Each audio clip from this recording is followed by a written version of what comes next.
He didn't mean it. Fix this and I'll marry you, he sneered, certain she'd fail. But as the janitor wiped her hands and bent over the broken machine, something shifted in the air, like destiny taking a breath. Because what she was about to do would make headlines, break hearts, and expose the secret the CEO had buried for years. Before we dive in, where are you watching from, and what kind of story do you want to see next? Drop it in the comments. And if stories like this pull you in and don't let go, go ahead, hit subscribe. I have another powerful one coming tomorrow. Now, let's get into the story. The day started like any other. Lana Jones moved her cloth in slow, deliberate circles across the glass walls of MathCore Industries' main conference room. The morning sun filtered through the polished surface, casting geometric shadows across her uniform. She'd learned to make herself invisible here, a ghost in navy blue, present but unseen. Behind her, voices rose and fell in that particular pitch of corporate confidence. Lewis Howard, the CEO, was mid-presentation. Again. His voice carried the kind of authority that came not from wisdom, but from never being told no. "Gentlemen," Lewis announced, his red suit catching the light like a warning sign, "what you're about to witness will revolutionize energy efficiency as we know it." Lana kept cleaning. She'd heard variations of this speech a dozen times. The words changed, but the arrogance never did. The prototype sat on the conference table like a metallic altar, all chrome angles and blinking indicators. Lewis's engineers flanked it nervously, their eyes darting between their boss and the machine that had already failed 3 times in private testing. Lewis pressed the activation button with theatrical flair. For 3 seconds, the machine hummed beautifully. The executives leaned forward. Camera phones emerged. Then it screeched. Sparks erupted from the left panel. The lights inside flickered, died, and the entire unit went dark with a pathetic electronic whimper. Smoke curled lazily toward the ceiling. The silence that followed was suffocating. Lewis's jaw tightened. His face flushed red, not from embarrassment, but from rage at being made to look ordinary. His engineers suddenly found the floor fascinating. "Someone explain," Lewis said, his voice dangerously quiet, "why a machine we've invested $2 million in just died in front of potential investors." No one spoke. No one dared. That's when his eyes landed on her. Lana was still holding her cleaning cloth, frozen mid-wipe against the glass. She'd made the mistake of watching. Of being visible. Lewis's mouth curved into something that wasn't quite a smile. It was the look of a man who'd found someone weaker to blame, someone safe to humiliate. "You there," he said, pointing at her like she was an object. "The maid." Lana's heart dropped. Every head in the room turned toward her. "Yes, sir." Her voice came out smaller than she wanted. Lewis walked toward her slowly, deliberately, the way predators approach cornered prey. The executives watched with a hungry curiosity of people grateful the spotlight had shifted away from them. "Tell you what," Lewis said, his voice dripping with arrogance, loud enough for everyone to hear, loud enough to make sure they'd all remember. "Fix this, and I'll marry you." Laughter erupted immediately. Sharp, cruel laughter that bounced off the glass walls and wrapped around Lana like chains. One executive slapped the table. Another wiped tears from his eyes. "Boss, you're killing me," someone wheezed. Lewis stood there, arms crossed, basking in the moment. He turned his failure into a joke, and the joke was her. Lana looked at the machine. Then at Lewis.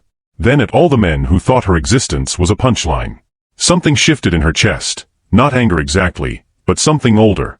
Something that remembered who she used to be before loss taught her to disappear. She didn't laugh. She didn't cry.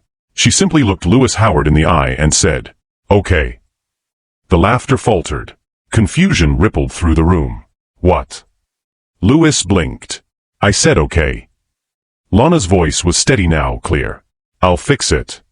For just a moment, maybe 2 seconds, maybe less, Lewis Howard looked uncertain. Like he'd expected tears or silence, anything but acceptance. Then his smirk returned, sharper than before. "You're serious?" "You made an offer," Lana said quietly. "I'm accepting it." The room erupted in fresh laughter, louder now, meaner. But beneath the sound, something else hummed, the faintest current of unease, like they'd all just witnessed the first crack in ice they thought was solid.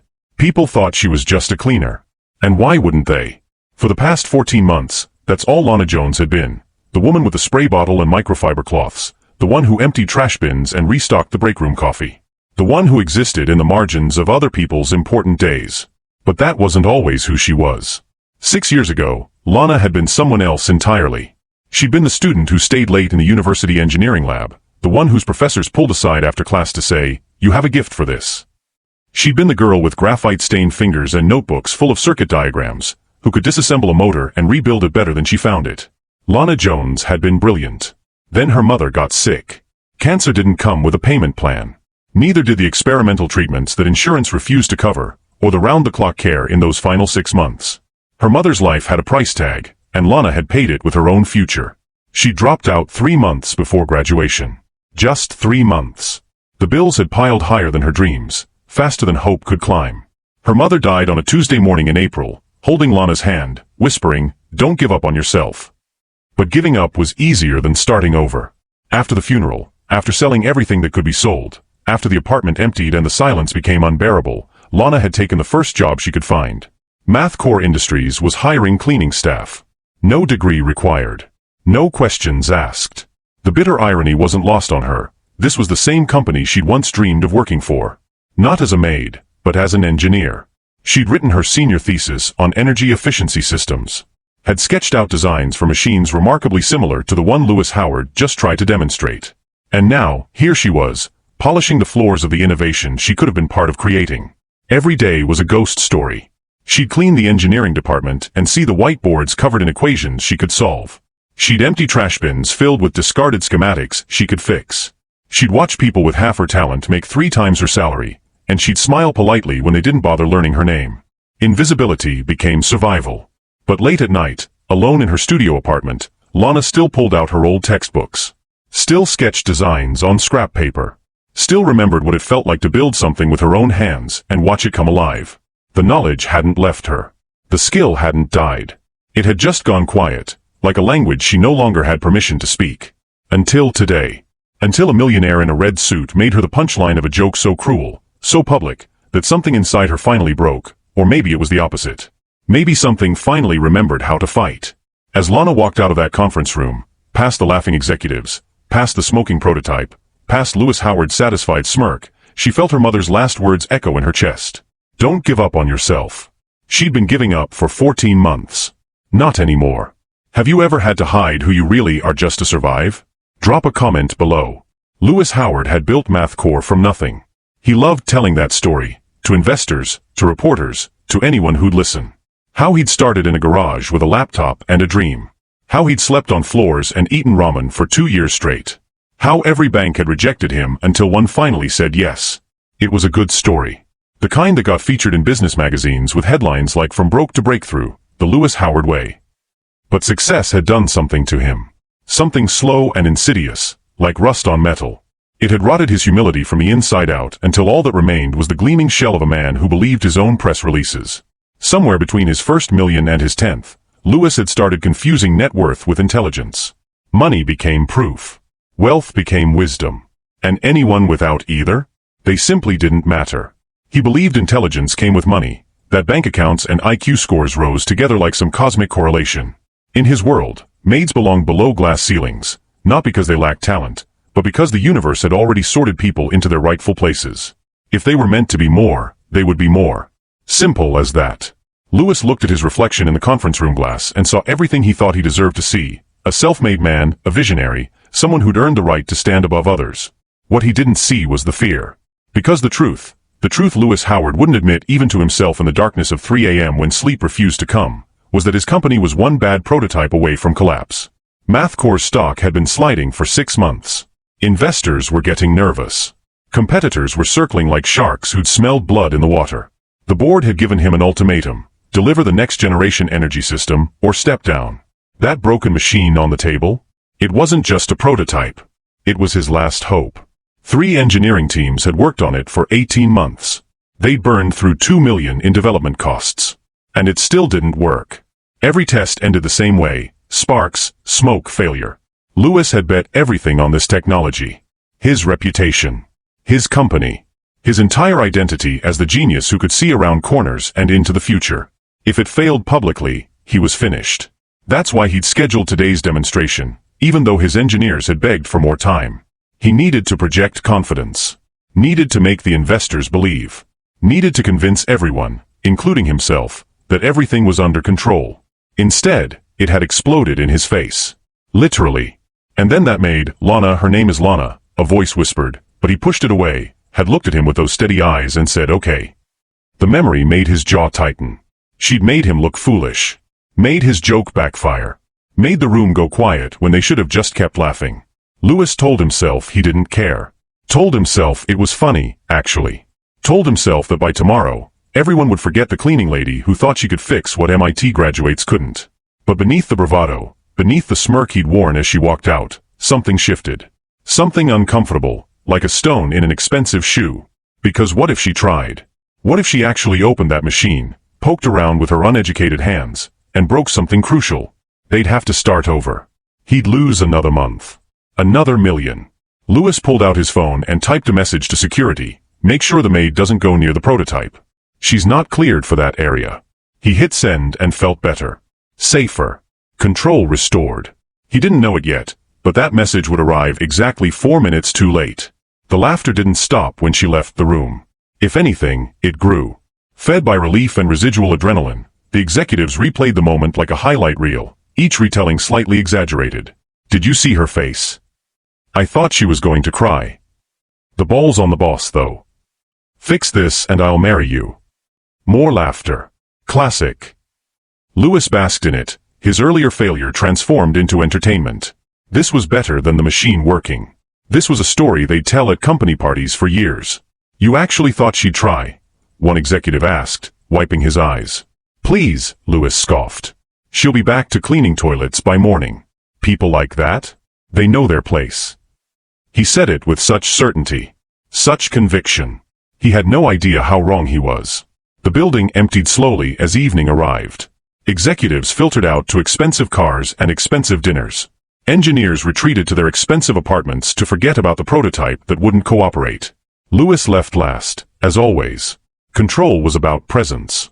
About being seen as the hardest worker, even if he spent the last hour scrolling through social media in his office. By 8 p.m., Math Core Industries was dark except for security lights and the soft glow of exit signs.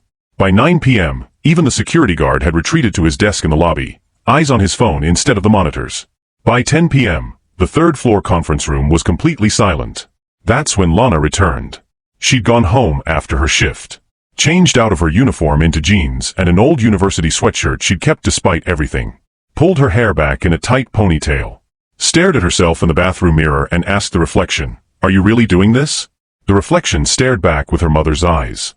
"Don't give up on yourself." Lana grabbed her old toolkit, the one she'd kept in the back of her closet like a shrine to someone she used to be. The tools were dusty, but still good. Still sharp. Still hers. She drove back to Math Core with her hands steady on the wheel and her heart hammering in her chest. Used her cleaning access badge to slip through the side entrance. Took the stairs instead of the elevator, quieter that way. The conference room door was unlocked. Careless of them, really. Or maybe they just couldn't imagine anyone caring enough to come back. Lana stood in the doorway for a long moment, looking at the prototype sitting on the table like a challenge. Like a dare. The smoke smell still lingered in the air. She walked forward slowly, reverently, the way you approach something sacred or dangerous or both. Set her toolkit down beside the machine. Pulled out a screwdriver. Her hands didn't shake. Not anymore. This wasn't about Louis Howard's cruel joke. This wasn't about proving something to men who'd laughed at her existence. This was about remembering who she'd been before grief tried to erase her. This was about touching the language she'd been forbidden to speak. This was about 6 years of silence ending with the simple act of turning a screw. Lana took a breath, pulled off her gloves, and got to work. The machine sat before her like a puzzle waiting to be solved.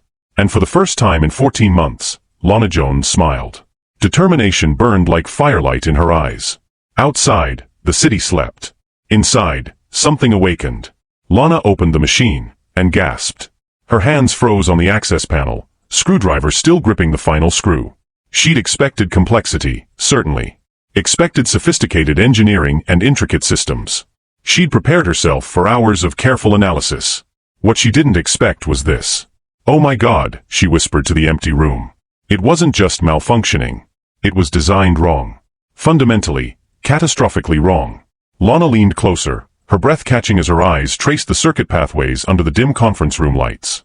She pulled a small flashlight from her toolkit, the same one she'd used in university labs, and aimed it into the machine's core. The components were premium. Top-of-the-line processors, military-grade wiring, custom-fabricated parts that probably cost more than she made in a year. Everything screamed excellence and expense. But they were connected incorrectly. It was like watching someone build a mansion with the foundation on the roof. Beautiful materials, impressive craftsmanship, completely backwards execution. Lana's engineering brain, dormant for so long but never dead, roared to life. She saw it all at once, the way she used to in university when professors would present a problem and she'd know the answer before they finished the question. The power distribution was routing through the secondary system first, creating resistance that built up heat. The cooling mechanism was positioned to pull air from the wrong direction. And the voltage regulator. They've been testing the wrong voltage all along, Lana whispered. Her voice was steady despite the adrenaline flooding her system. This wasn't nervousness. This was the electric thrill of recognition, of understanding, of seeing a puzzle piece click into place after months of being forced into the wrong spot. She pulled out her old engineering notebook, the one with coffee stains and graphite smudges, the one she'd filled with notes and calculations and dreams. Flipped to a blank page. Started sketching. The hours dissolved. Lana worked like she was possessed, like she'd been holding her breath for 14 months and could finally exhale. Her hands moved with practiced certainty, removing components, testing connections, mapping the system. Every few minutes, she'd stop and scribble notes. Circuit diagrams bloomed across the pages. Calculations multiplied in the margins. This wasn't guesswork, this was expertise. She found the voltage specification sheet crumpled in the waste bin beside the table. Someone had marked it up with red pen, making corrections that were actually introducing errors. Lana smoothed it out and compared it to the actual components. 480 volts, she muttered, checking the regulator. But they've been running it at 440. She shook her head. No wonder it keeps failing. It's starving. The engineers had probably assumed the voltage range on the spec sheet was negotiable. Probably thought close enough was good enough. They were thinking like people used to machines that forgave small errors. But this system didn't forgive. It required precision. It demanded respect. Lana understood that. She'd always understood that. She traced the cooling system next, following the airflow design with her fingers. Found the intake vents positioned where the exhaust should be. A simple reversal, but it meant the machine was essentially trying to breathe its own exhaust. "You're choking yourself," she whispered to the machine, almost tenderly. By midnight, she'd mapped every error. By 1 a.m., she'd begun making corrections. By 2 a.m., her hands were covered in machine oil and her sweatshirt had a burn mark from a soldering iron, and she'd never felt more alive. This was who she was. Not the woman with the cleaning spray and the apologetic smile. Not the ghost in navy blue who emptied trash cans and avoided eye contact. This was Lana Jones. Engineer. Problem solver. The girl who'd aced thermodynamics and made her professors proud. The girl her mother had believed in until her very last breath. Around 3 a.m., Lana reconnected the final component. Double-checked her work. Triple-checked it. Her heart hammered as she reached for the power button. What if she was wrong? What if 6 years away from engineering had dulled her instincts? What if? No. She knew she was right. She could feel it the way musicians feel the right note, the way artists know when a stroke is perfect. Lana pressed the button. The machine hummed. Soft at first, then stronger. The lights inside flickered once, her breath caught, then steadied into a calm, consistent glow. No sparks. No smoke. No screaming electronics. Just the smooth, confident sound of a system running exactly as it was meant to. Lana exhaled a laugh that was half-sob. Pressed her oil-stained hands to her face. Let herself feel the full weight of what she'd just done. That night, the maid became the engineer she once buried. And somewhere in the sleeping city, a CEO who thought he controlled everything was about to learn just how wrong he was. Back home, Louis couldn't sleep. His penthouse apartment was all glass and steel and carefully curated minimalism. The kind of space featured in architecture magazines with captions like "Where Innovation Lives." 1,000 thread count sheets. Blackout curtains. White noise machine humming at precisely calibrated frequencies. None of it helped. Louis lay in the darkness, staring at the ceiling, his mind replaying the day's failure on an endless loop. The machine dying. The investors' faces. The desperate pivot into humor that had saved his dignity but solved nothing. His phone sat on the nightstand, silent. No late-night eureka messages from his engineers. No miraculous solutions.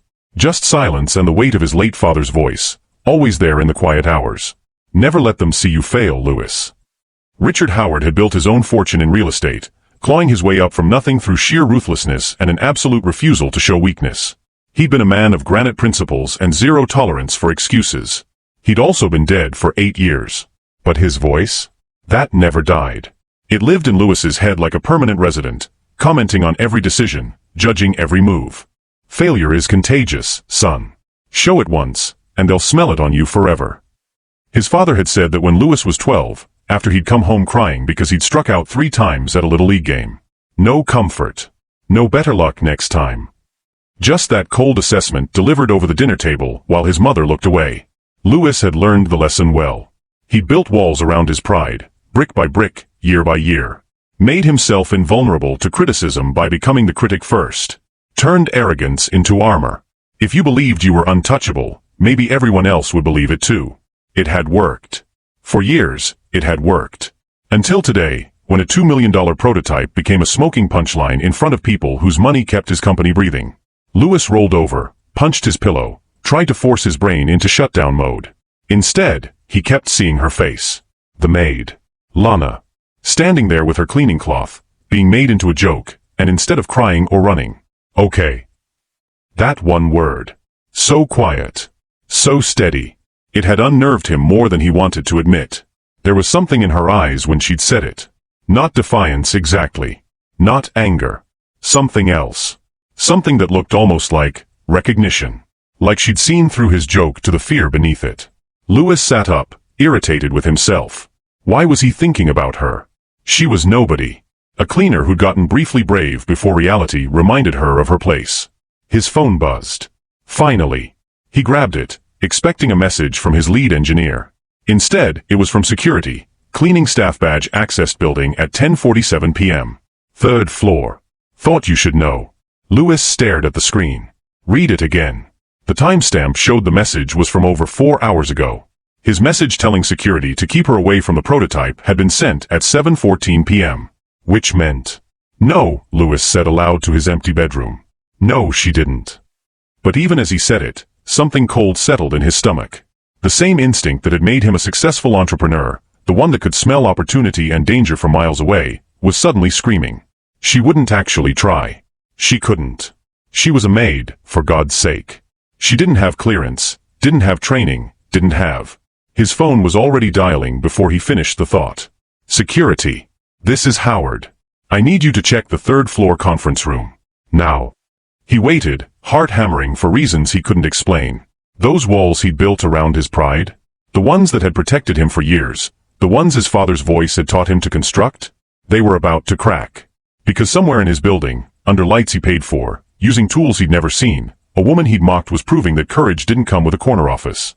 And Lewis Howard, CEO Millionaire, self-made success story, was about to learn that the people you underestimate are the ones who change everything. The security guard's voice crackled back, Sir, you're going to want to see this. Have you ever proven someone wrong who underestimated you? Drop your victory story below. Lewis arrived at Math Corps at 4:47 a.m., breaking every speed limit between his penthouse and the building. He'd thrown on yesterday's shirt, hadn't bothered with a tie, couldn't remember if he'd locked his car. None of it mattered. The security guard met him at the elevator, his face caught between confusion and something that might have been awe. She's still up there, sir. 3rd floor. She's been there all night. Lewis didn't respond. Just stabbed the elevator button repeatedly like it would make the machinery move faster. His reflection in the polished doors showed a man who'd forgotten how to arrange his face into confidence. The doors opened. He walked down the hallway, his footsteps too loud in the pre-dawn silence. The conference room door stood open. Lewis stopped in the doorway and froze. The machine hummed. Not the struggling, sputtering sound from yesterday's demonstration. Not the pathetic wheeze before it died. This was steady. Confident. Alive. The lights inside glowed with consistent brightness, the display panel showing readings that actually made sense, the cooling fan spinning at a smooth, regular rhythm. It was working. And beside it, slumped in one of the conference chairs, was Lana Jones. She'd fallen asleep with her head resting on her folded arms on the table, one hand still loosely holding a screwdriver. Her hair had escaped its ponytail in wisps around her face. Machine oil streaked her cheek. Her old university sweatshirt had a fresh burn mark on the sleeve. She looked exhausted. She looked victorious. Lewis's carefully constructed world tilted sideways. Around the prototype lay evidence of her night. Tools arranged with careful precision, pages of handwritten notes and diagrams, the original specification sheets marked up in different colored pen, components organized by size and function. It wasn't the chaos of desperation. It was the systematic approach of someone who actually knew what they were doing. Miss Jones. Lewis's voice came out rougher than intended. Lana stirred, lifted her head slowly, blinked at him with eyes that took a moment to focus. For just a second, she looked vulnerable, young and tired and human. Then she registered who was standing there, and something shifted. Her spine straightened. Her chin lifted. She didn't apologize. Didn't explain. Just looked at him with those steady eyes that had said, okay, when he'd made her a punchline. How did you, Lewis started, then stopped. His brain couldn't complete the sentence because it couldn't accept the premise. Lana stood, set down the screwdriver with deliberate care, gestured to the machine that hummed between them like a living accusation. I read the manual, she said softly. You just didn't. The words landed like a slap. Lewis opened his mouth, closed it. His usual arsenal of dismissive comments, cutting remarks, and ego-protecting deflections had suddenly evaporated. Because he couldn't deny what was standing right in front of him. The machine worked. She'd fixed it. In one night, with borrowed tools and no support, the woman he'd mocked had accomplished what 3 engineering teams in 18 months and $2 million hadn't. The voltage was wrong, Lana continued, her voice quiet but unwavering. You were running 440 when the components needed 480. The cooling system was reversed, intake where exhaust should be. And the power distribution was routing through secondary systems first, creating resistance buildup. She spoke like she was discussing the weather, not dismantling the competence of everyone he employed. Your engineers are good, she added, and there was no malice in it, just observation. But they were trying to force the design to work instead of listening to what it needed. Lewis stared at her, really looked at her for the first time. Not the invisible maid in navy blue. Not the convenient punchline. But the person standing in front of him who just saved his company and he didn't even know her last name. Who are you?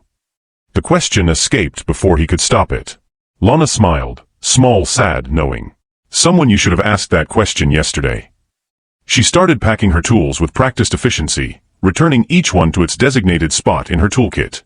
Lewis watched, still frozen, as she gathered her notes and stacked them neatly beside the prototype. The documentation is all here, she said, tapping the papers. Step by step.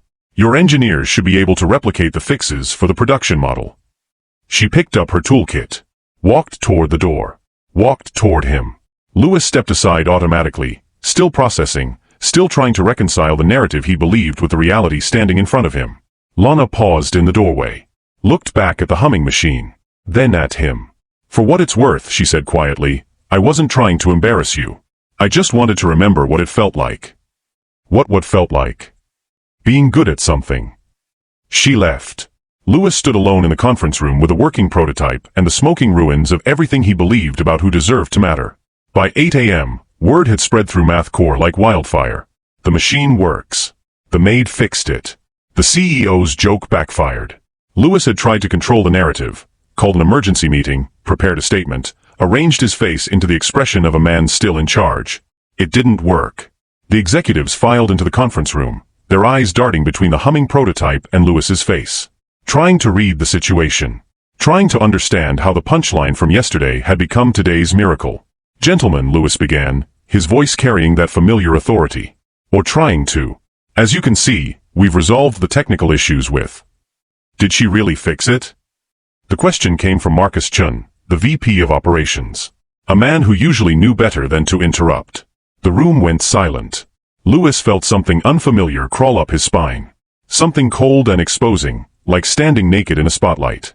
The system has been optimized, Lewis said carefully. We identified several key modifications. We. Another executive, bolder now. Or her. I'm sorry, what are you implying, Richard? I'm not implying anything, Lewis. I'm asking. Did Lana Jones, the cleaning lady you publicly mocked yesterday, did she fix the prototype that our entire engineering department couldn't? The executive stared at him now. Not with the comfortable admiration he was used to. With something else. Something that looked like they were seeing him clearly for the first time and not particularly liking what they found. Lewis laughed. It was supposed to sound dismissive, confident. Instead it came out nervous, slightly desperate. That's ridiculous. She assisted with some basic troubleshooting, but the actual engineering. Lewis. Marcus placed a folder on the table. Security sent me the footage. Lewis's mouth went dry. She was here alone from 10 p.m. to 4 a.m. The cameras show her completely disassembling and rebuilding the core systems. There's documentation. Calculations. She did this by herself. The silence that followed was suffocating. For the first time in his carefully constructed career, Lewis realized the power balance had shifted. These men weren't looking at him like their leader anymore. They were looking at him like a man who'd been caught in a lie that everyone could see. "Where is she now?" someone asked. I don't know." "You don't know." Marcus's voice was flat. "The woman who just saved this company, and you don't know where she is." Lewis felt his face flush. Felt the walls he built around his pride beginning to crack, hairline fractures spreading like ice under pressure. "She went home, I assume. She's a cleaner, she doesn't." "Stop." The word came from David Okonkwo, the oldest executive in the room. A man who rarely spoke but carried weight when he did. "Just stop, Lewis." "Stop what?" "Lying. To us. To yourself." David gestured at the prototype. "That machine has been failing for 6 months. We've burned through engineers, consultants, specialists. And a woman you paid minimum wage to empty your trash can fix it in one night." He paused. "Let that sink in. And instead of thanking her, instead of acknowledging what she did, you're standing here trying to take credit." The other executives shifted uncomfortably. But no one contradicted him. Lewis looked at their faces and saw it clearly now. The respect he'd taken for granted, the authority he'd assumed was permanent, all of it hanging by a thread. He laughed again, but this time his eyes betrayed him. Fear. Real, actual fear. Because deep down, beneath all his ego and bluster and carefully maintained superiority, Lewis Howard knew the truth. She'd done what his million-dollar engineers couldn't. She'd done what he couldn't. And everyone in this room knew it. "We need to make this right," Marcus said quietly. "Whatever it takes." Lewis nodded slowly, mechanically. But his mind was racing, calculating, trying to figure out how to salvage this. How to spin it. How to maintain control when control was already slipping through his fingers like water. Outside the conference room windows, morning sunlight painted the city gold. Inside, a man who'd built an empire on confidence was discovering what it felt like to have the ground shift beneath his feet. And somewhere out there, a woman with machine oil on her hands was sleeping the dreamless sleep of someone who'd finally remembered who she was. The press conference was scheduled for 2 p.m. Lewis had 3 hours to decide who he was going to be, the man who told the truth, or the man who protected his image. He chose image. Standing in front of the bathroom mirror in his office, straightening a tie that didn't need straightening, Lewis rehearsed the lie until it sounded like truth. "After yesterday's minor technical setback, I personally spent the night analyzing the system's core architecture. By 4 a.m., I'd identified and resolved the voltage regulation issues, recalibrated the cooling mechanisms, and optimized the power distribution pathways." He said it again. And again. Each repetition making it easier, more believable. People wanted heroes, not complicated truths. They wanted the genius CEO working through the night, not a maid who'd made him look like a fool. This was damage control. This was survival. This was who his father had taught him to be. The press room filled quickly. Tech journalists, industry bloggers, financial reporters, all hungry for the story of MathCore's miraculous overnight fix. Lewis walked to the podium with his rehearsed confidence, his tailored suit, his smile that suggested he'd never doubted himself for a moment. Behind him, the prototype hummed on its display table. Evidence of his genius. Proof of his worth. "Thank you all for coming," Lewis began. "I'm pleased to announce that MathCore's next-generation energy system is fully operational and exceeding all performance expectations." Cameras flashed. Pens scribbled. Someone asked about the demonstration failure. "Yesterday's incident was a minor calibration issue," Lewis said smoothly. "Nothing that couldn't be resolved with focused analysis and technical expertise. I spent last night personally reviewing every component, and I'm happy to report."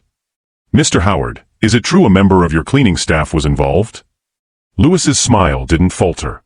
He'd prepared for this. "Ah yes. Miss Jones. Wonderful member of our facilities team." He chuckled warmly, as if this were a charming anecdote. "She was kind enough to assist with some basic cleaning of the components. You know how it is, sometimes you just need fresh cloth and steady hands to remove dust from delicate parts." The lie came out effortlessly. But the actual engineering work, the technical analysis, the problem-solving, that required specialized knowledge and years of experience. "So you're saying you fixed it?" "I'm saying the MathCore team fixed it. But yes, I led the effort personally. That's what leadership means, being willing to roll up your sleeves at 2 a.m. when your company needs you." More cameras flashed. The journalists seemed satisfied. The narrative was clean, simple, believable. Lewis allowed himself to relax slightly. Crisis averted. Image preserved. He didn't notice the young man in the back row. An intern from the marketing department, barely 23, holding his phone low and steady. An intern who'd been working late last night. Who'd seen Lana enter the building. Who'd been curious enough to check the security feed. An intern who'd filmed the whole thing. Lana watched the press conference from her apartment, her laptop balanced on her knees. She'd woken up at noon, muscles aching, mind still fuzzy from 4 hours of sleep. Checked her phone to find 17 missed calls from MathCore's HR department and a formal email requesting her presence at the office. She'd ignored them all. Made coffee instead. Opened her laptop. And there he was. Lewis Howard, in his expensive suit, at his podium, taking credit for her work. She just helped clean the parts. Lana felt something twist in her chest.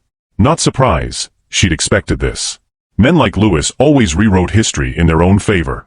But hearing it out loud, watching him smile that confident smile while erasing her completely, she closed the laptop.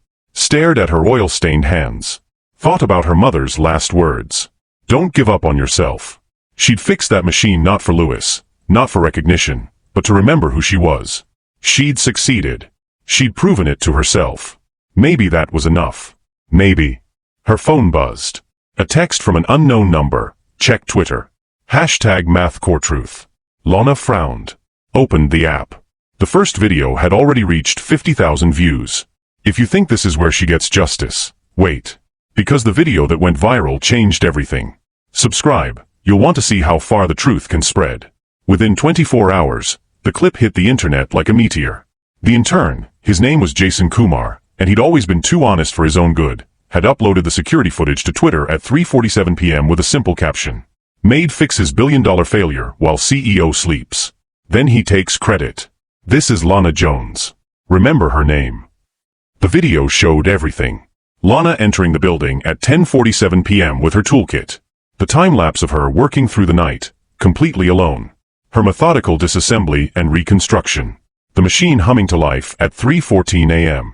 Her falling asleep beside it at 3:52 a.m. And then, in devastating contrast, clips from Lewis's press conference. His smooth lies. His dismissive chuckle. His erasure of her existence. The internet did what the internet does. It weaponized the truth. By midnight, the video had 1 million views.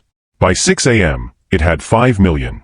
By noon the next day, it was trending #1 worldwide. #MathCoreTruth. #Lana Jones. #Seolide. Tech blogs picked it up first. Then mainstream media. Then everyone. CEO takes credit for Janitor's work in stunning display of corporate arrogance. Who is Lana Jones? The genius made MathCore try to erase. Millionaire's mockery backfires. Woman he ridiculed saves his company. The comments were brutal. This is why I don't trust CEOs. They take credit and cash checks while real workers get nothing. She fixed in one night what his engineers couldn't fix in 18 months.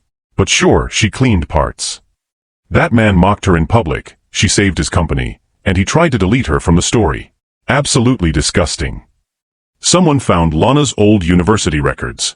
Discovered she'd been a top engineering student.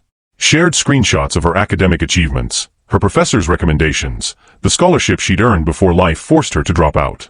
The narrative crystallized. Brilliant woman destroyed by circumstances, forced into menial work, mocked by arrogant CEO, proves her genius anyway, gets erased.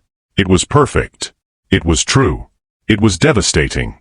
Lewis first saw the video at 7 a.m., when his phone started ringing and didn't stop. His PR team. His lawyers. Board members. Investors. All asking the same question. Is this real? He watched the footage with growing horror. Saw himself through the world's eyes. Not as a leader, not as a genius, but as a liar who'd stolen credit from a woman he'd publicly humiliated. His hands shook as he scrolled through the comments. Thousands of them. Tens of thousands. All calling him out. All demanding answers. His email inbox exploded. Investment firms requesting emergency calls. News outlets demanding interviews. Employees asking if it was true. The board scheduled an emergency meeting for 9 a.m. Lewis looked at his reflection in his phone's black screen and didn't recognize the man staring back. By 10 a.m., MathCore stock had dropped 18%. By noon, protesters had gathered outside the building with signs. Pay Lana what she's worth, and CEOs lie, workers fix. By 2 p.m., 3 board members had called for Lewis's immediate resignation. His empire trembled on its foundation. And everywhere, on every screen, every feed, every news site, was her name. Lana Jones. The woman he'd mocked. The woman he'd erased. The woman who'd saved everything he'd built and gotten nothing in return. Until now. Because the truth, once it starts spreading, doesn't stop. It doesn't negotiate. It doesn't care about carefully constructed images or rehearsed lies. It just burns. And Lewis Howard, standing in his corner office watching his world collapse through floor-to-ceiling windows, finally understood what it meant to underestimate someone. The cost wasn't just embarrassment. It was everything. Lewis found her in the workshop 3 days after the video went viral. She wasn't hiding. Lana had returned to math core at HR's insistence, though they'd awkwardly suggested she take some time in a back office while they sorted things out. Translation: stay out of sight while we handle the PR nightmare. Instead, she'd gone to the engineering workshop. The one place in the building where she'd always felt like she belonged, even when she was only there to empty the trash. Now she stood at a workbench, examining a circuit board under a magnifying lamp, making notes in that same graphite-stained notebook. She'd borrowed a lab coat that was 3 sizes too big. Her hair was pulled back. She looked focused. Peaceful. Lewis watched her from the doorway for a moment. This woman who'd become a symbol, a headline, a hashtag. The woman who destroyed him without saying a word. He stepped inside. Let the door close behind him with a deliberate click. Lana looked up. Saw him. Her expression didn't change. No fear, no anger, just calm acknowledgement. Mr. Howard. Miss Jones. His voice came out harder than he intended. We need to talk. She set down her pen. Faced him fully. Okay. That word again. The one that had started everything. Lewis moved closer, his footsteps echoing in the empty workshop. He'd rehearsed this conversation a dozen times. Had planned what he'd say, how he'd say it, how he'd regain some measure of control. But standing here, looking at her steady gaze, all his carefully prepared words evaporated. What came out instead was raw. Unfiltered. You humiliated me. It sounded like an accusation. It felt like a confession. Lana didn't flinch. She looked at him with something that might have been pity, which somehow made it worse. No, she said quietly.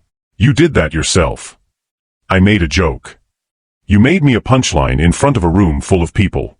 You mocked me for being brave enough to accept a challenge you never meant seriously. Her voice remained calm, but there was steel underneath. I didn't upload that video, Lewis. I didn't call the press. I didn't do anything except fix a machine you couldn't fix. You knew what would happen. You knew. I knew. Lana's laugh was soft, sad. I knew you'd take credit. Yes. I knew you'd erase me. Absolutely. I've been invisible to you for 14 months. Why would that night be different? Lewis felt something crack inside him. Not his ego this time, something deeper. Then why did you do it? Because I needed to remember I was more than what you saw. She paused. And maybe I hoped you'd surprise me. That you'd do the right thing. The words hung between them like smoke. I built this company, Lewis said, but his voice had lost its edge. I worked for this. I earned. So did I. 2 words. Simple. Devastating. I earned my engineering degree by working 3 jobs. I earned my professor's respect by being better than everyone else in the room. I earned my place at this company years ago, but life took it away. Lana's eyes glistened, but her voice didn't waver. You didn't earn what you have any more than I earned what I lost. We both just lived the hands we were dealt. Lewis stared at her. Really saw her for the first time, not as the maid, not as the problem, not as the woman who destroyed him, but as the woman who just saved his legacy while he tried to bury hers. I'm sorry. The words surprised him. They surprised her too. I'm sorry for the joke. For taking credit. For all of it. Lana studied his face, searching for sincerity. Found enough to nod. Okay. That's it? Just okay. What do you want me to say, Lewis? She used his first name, and somehow it felt appropriate now. That I forgive you? That we're even? We're not. But sorry is a start. She turned back to her circuit board. Picked up her pen. They're going to fire me, aren't they? Lewis said quietly. Probably. And you? What will you do? Lana smiled. Small, genuine, free. Keep being good at something. Whether they pay me to clean or to engineer, I know who I am now. That's more than I had a week ago. Louis moved toward the door. Stopped. Looked back. For a moment, he saw her not as a maid, not as his destroyer, not as any of the labels he'd assigned to make himself feel superior. He saw her as the woman who'd just saved his legacy. And he finally understood what he'd lost by never bothering to look before. The board meeting lasted 4 hours. Louis sat at the head of the table, a position that felt more like a defendant's chair than a throne. 12 faces stared at him with varying degrees of disappointment, anger, and calculation. Marcus Chun presented the damage report with clinical precision. Stock down 31% in 3 days. 7 major clients requesting contract reviews. 3 investors pulling out entirely. The PR crisis has cost us an estimated $47 million in market value. He paused, let the numbers sink in. And that's before we discuss the pending lawsuit from Miss Jones for wrongful dismissal, workplace harassment, and theft of intellectual property. Louis's head snapped up. She's suing. Her lawyers filed this morning. Pro bono representation from 3 different firms who are calling this the case of the decade. Marcus slid a document across the table. She has documentation. Video evidence. Witness testimony. Expert analysis confirming her modifications saved the prototype. David Okonkwo cleared his throat. Louis, this company has survived market crashes, failed products, and fierce competition. But we cannot survive becoming a symbol of everything wrong with corporate America. I've apologized, Louis said, and even he could hear how weak it sounded. Publicly. I released a statement. A statement written by lawyers that admits nothing and promises less, David interrupted. The public isn't buying it. Our employees aren't buying it. And frankly, neither are we. The room fell silent. Louis looked at each face around the table. Men and women he'd worked with for years. People who'd helped build MathCore into what it was. They weren't looking at him like their leader anymore. They were looking at him like a liability. We need you to step down, Louis.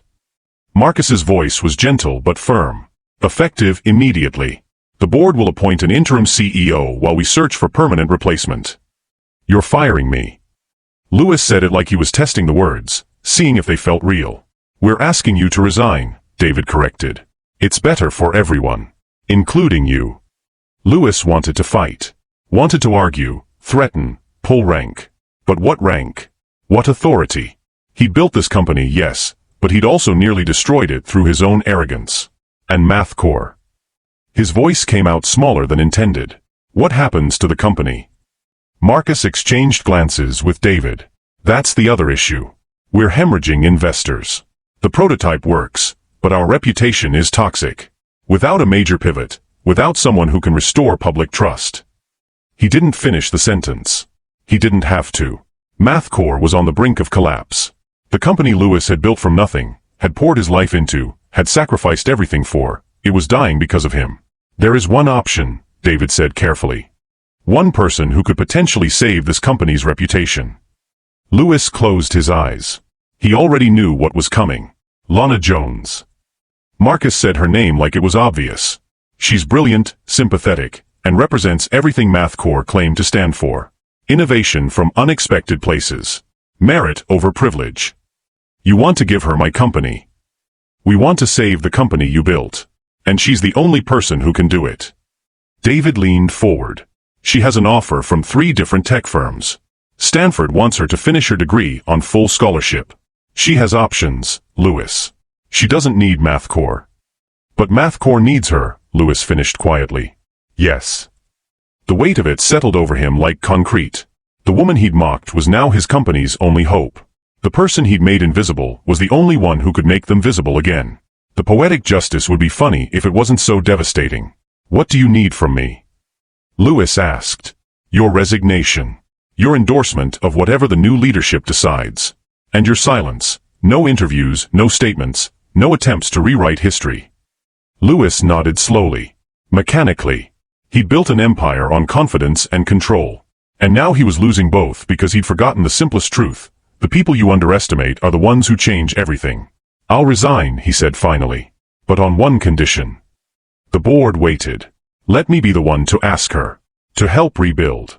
Let me do that much right. Marcus and David exchanged glances. Finally nodded. One chance, Louis. Don't waste it. He wouldn't. Because the only person who could help rebuild what he'd nearly destroyed was the one person he'd mocked. And this time, he'd have to ask without the arrogance, without the joke, without any guarantee she'd say yes. Have you ever had to humble yourself and ask for help from someone you wronged? What did you learn? Tell me below. Lewis found her in the same place he'd found her before, the engineering workshop. But this time, she wasn't alone. Two of Math Corps' senior engineers stood beside her, watching as she sketched modifications on a whiteboard. They were listening. Actually listening. Taking notes. Asking questions with genuine respect in their voices. This was what leadership looked like when it wasn't wrapped in arrogance. Lewis waited by the door until she finished her explanation. When the engineers left, notebooks full and expressions thoughtful, he stepped forward. Lana. She turned, unsurprised. Like she'd known he'd come eventually. Lewis. The informality of first names felt strange. Appropriate, but strange. They were no longer boss and employee. No longer CEO and maid. They were just two people standing in the wreckage of what his pride had destroyed. Can we talk? Lana gestured to the workbench. They sat on adjacent stools, close enough to speak quietly but far enough to maintain the space between what was and what might be. Lewis had prepared this speech. Rehearsed it. But sitting here, looking at her calm, knowing eyes, the words came out raw instead of polished. The board asked me to resign. I heard. Math Corps is failing. Investors are leaving. Clients are nervous. He paused. The company I built is collapsing. Lana didn't respond. Just waited. They say you're the only one who can save it. Lewis met her eyes. The only one the public will trust. The only one who represents what this company should have been all along. And what do you think? She asked quietly. I think they're right. The admission hurt, but it was honest. I think you're brilliant. I think you always were.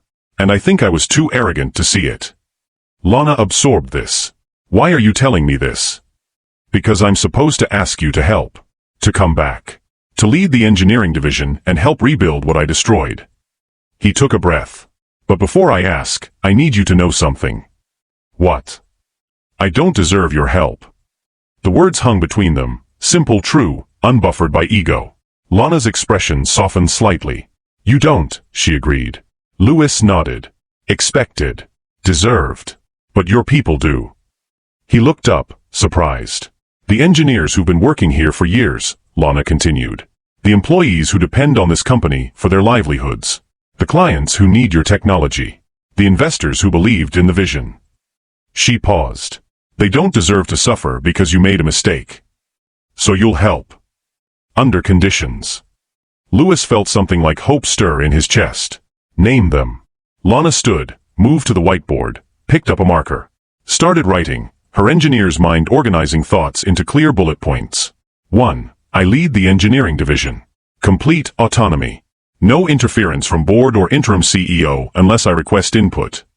Lewis nodded. Agreed. 2. I choose my team. I want the engineers who've been sidelined, the ones with ideas nobody listened to. Merit-based. Period. Agreed. 3. My rules. No more culture of arrogance. No more mocking people for trying. No more treating support staff like they're invisible. She turned to face him. If this company survives, it survives by becoming better. Not just technically. Culturally. Lewis felt the weight of what she was really saying. No more men like you used to be. Agreed, he said quietly. And 4. Lana's voice softened slightly. You stay. Lewis blinked. What? Not as CEO, but as a consultant. You built this company, Lewis. You know it better than anyone. And if we're going to save it, I need someone who understands what it was supposed to be before ego corrupted it. You want me to work for you. I want you to work with me. If you can handle that. The role reversal was complete. The woman he'd mocked would now be his superior. The maid would lead. The CEO would follow.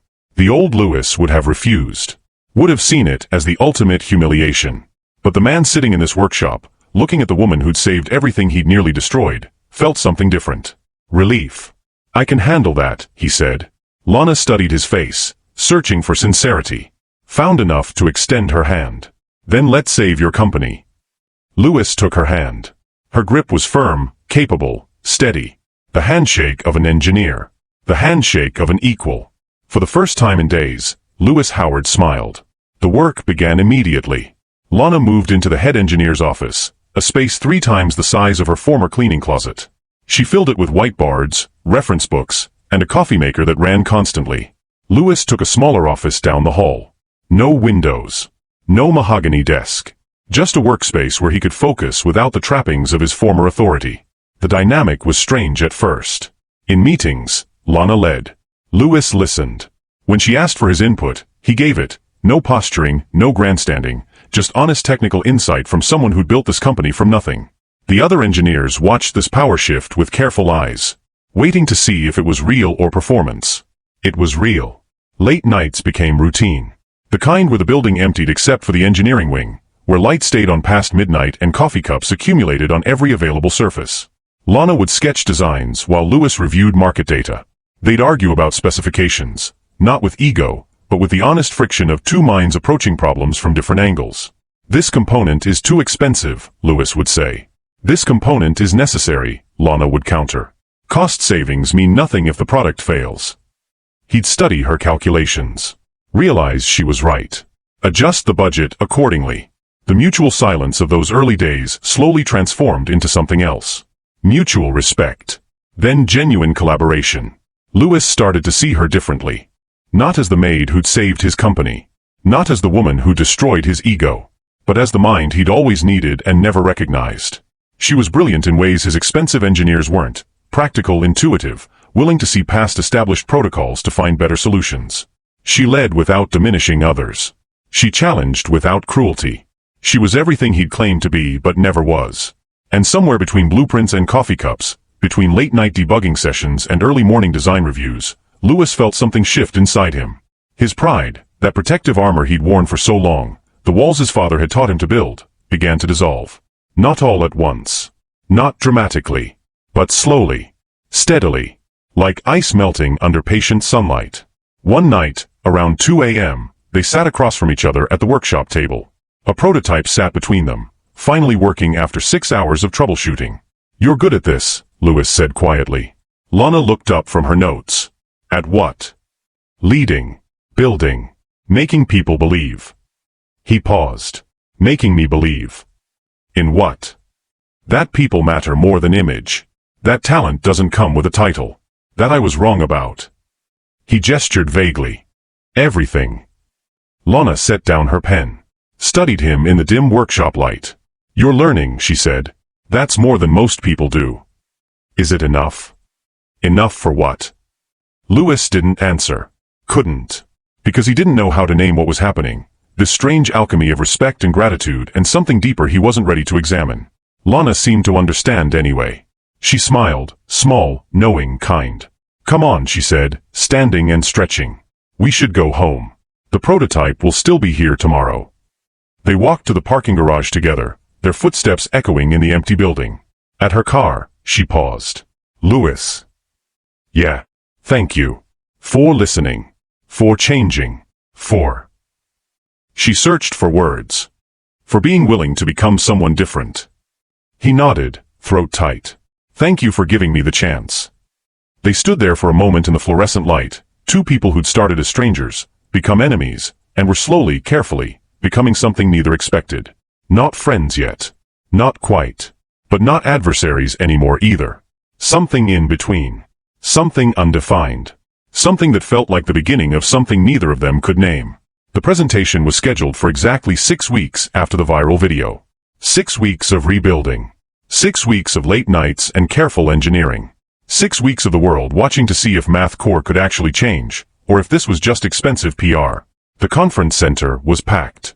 Investors who'd fled were back, skeptical but curious. Media filled the rear rows, cameras ready to capture either redemption or disaster. Employees sat in the middle section, their futures hanging on what happened in the next hour. Lana stood backstage, reviewing her notes one final time. She'd done this presentation 100 times in her head.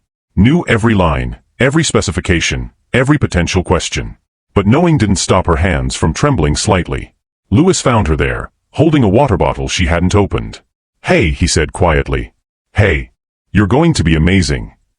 Lana smiled, but it didn't reach her eyes. What if it fails again? What if I missed something? What if? It won't. Lewis's voice carried absolute certainty. You've checked everything 3 times.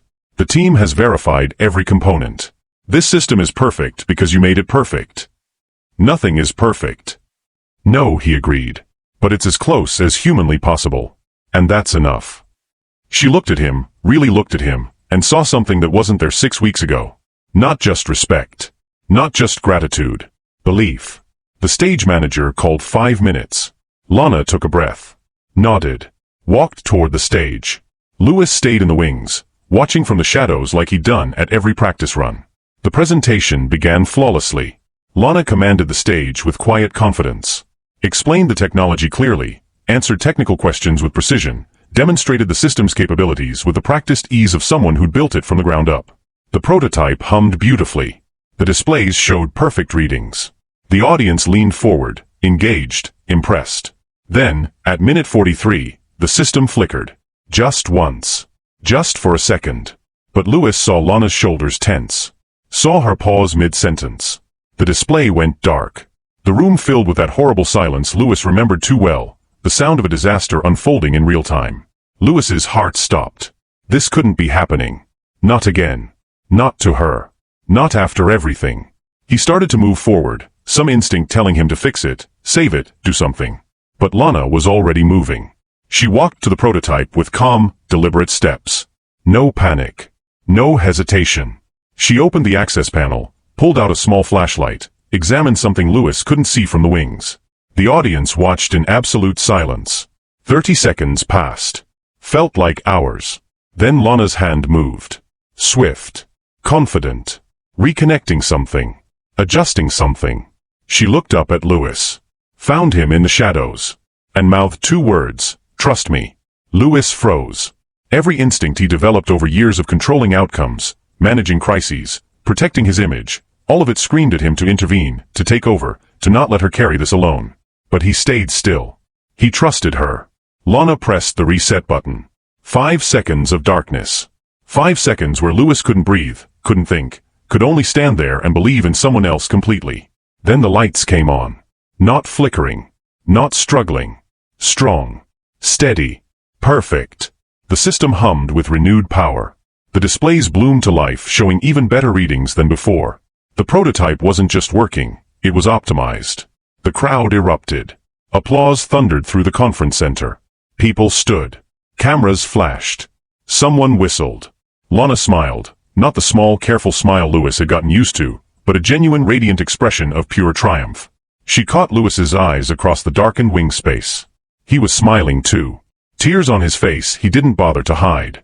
Because in that moment, those 5 impossible seconds of trust, Lewis Howard finally understood what it meant to believe in someone. Not because they worked for you. Not because you owned their success. Not because believing in them reflected well on you. But because they were worth believing in. Period. Lana finished her presentation to a standing ovation. Answered questions with grace. Demonstrated the system's capabilities beyond what anyone expected. When she walked off stage, Lewis was there. You did it, he said, voice rough with emotion. We did it, she corrected gently. And for the first time, Lewis didn't argue. The press conference afterward was chaos. Reporters shouted questions over each other. Cameras jostled for position. The interim CEO tried to maintain order and failed spectacularly. Lana sat at the main table, flanked by board members and executives. Lewis stood off to the side, where consultants belonged, visible but not central. He was okay with that. Miss Jones, a reporter called out.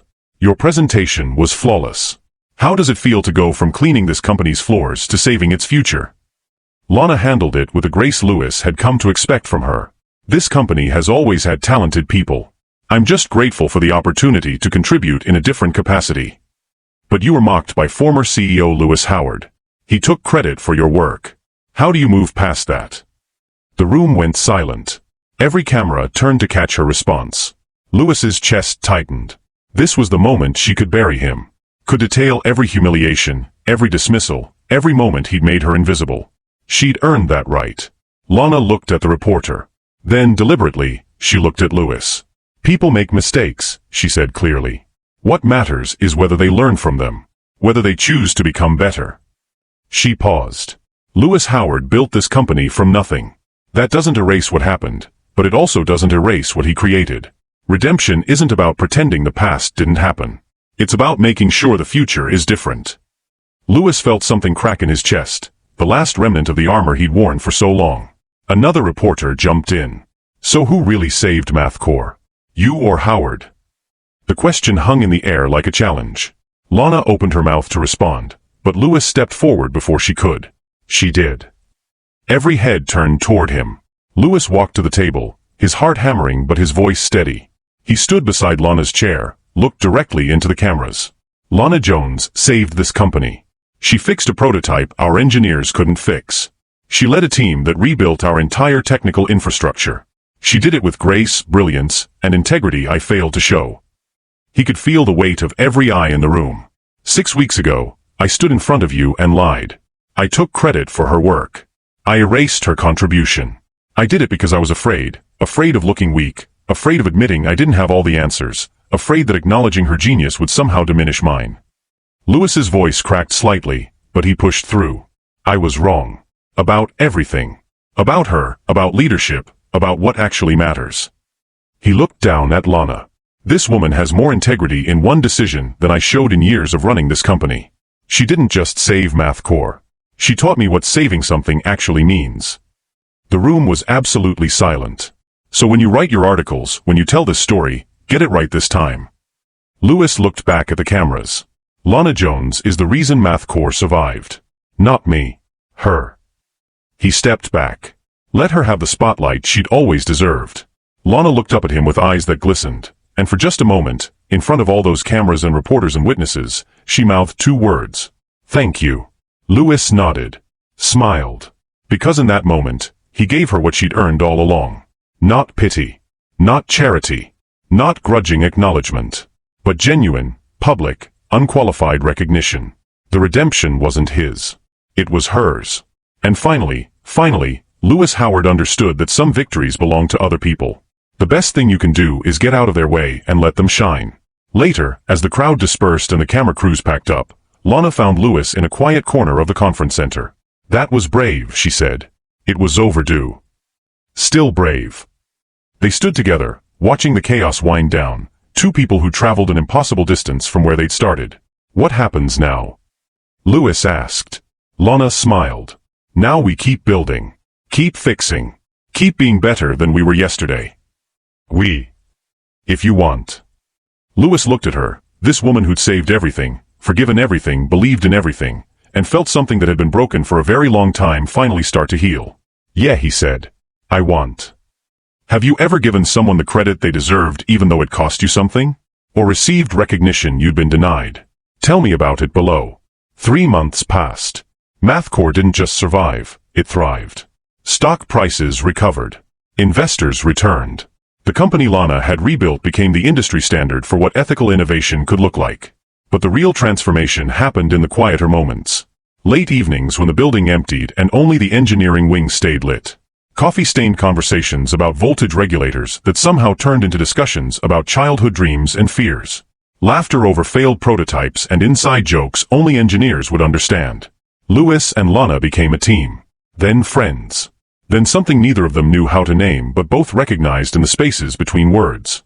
On a quiet Tuesday evening in November, they were alone in the lab. The new prototype, their 4th collaboration, sat on the workbench between them. It had been a frustrating day. Nothing catastrophic, just the slow grind of a design that refused to cooperate. Lana sat on a stool, chin in her hands, staring at the machine like she could will it into submission. Louis watched her from across the bench. The way her brow furrowed when she was thinking. The way she bit her lower lip when calculations weren't adding up.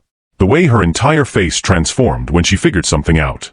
He'd memorized all of it without meaning to. We're missing something, Lana muttered. I know we are. We'll figure it out, Louis said. We always do. She looked up at him, and something in her expression made his breath catch. Not frustration. Something softer. Something that looked like trust, so complete it didn't need words. Louis, she said quietly, can I ask you something? Anything. Do you remember what you said? That first day. He knew immediately what she meant. The memory was burned into both of them. The conference room, the laughter, the cruel joke that started everything. Fix this and I'll marry you, Louis said, his voice heavy with regret. I remember. Why did you say it? Because I was an arrogant fool who thought making people laugh at someone else would make them forget my failure. He paused. Because I wanted to feel powerful, and the easiest way to feel powerful is to make someone else feel small. Lana nodded slowly. And now I know that power doesn't come from making others small. It comes from helping them remember how big they actually are. The lab was quiet except for the hum of equipment and the distant sound of traffic outside. Louis stood, walked around the workbench, stopped in front of her. His heart hammered so hard he could hear it in his ears. Lana, he said quietly, I need to say something. She looked up at him, waiting. Louis placed his hand over his heart, held her gaze. Fix this, he said, voice rough with emotion, and I'll marry you. The words hung in the air between them. Lana's eyes widened. Louis. I'm serious. He didn't move his hand from his chest. I know I don't deserve it. I know I hurt you. I know that 3 months of being a better person doesn't erase years of being a terrible one. His voice cracked. But you fixed everything else that was broken in my life. My company. My reputation. My understanding of what actually matters. He took a shaky breath. The only thing still broken is this, he tapped his chest, because it doesn't know how to exist anymore without you in it. Tears welled in Lana's eyes. This isn't a joke, Louis continued. This isn't arrogance or ego or anything except the absolute truth. I love you. I love your brilliant mind and your generous heart and the way you see potential in broken things. He smiled through his own tears, including broken people. Louis. You don't have to answer now. You don't have to answer ever if you don't want to. I just needed you to know that when I said those words before, they were the cruelest thing I've ever done. And when I say them now. He paused, let the weight of it settle. They're the most honest.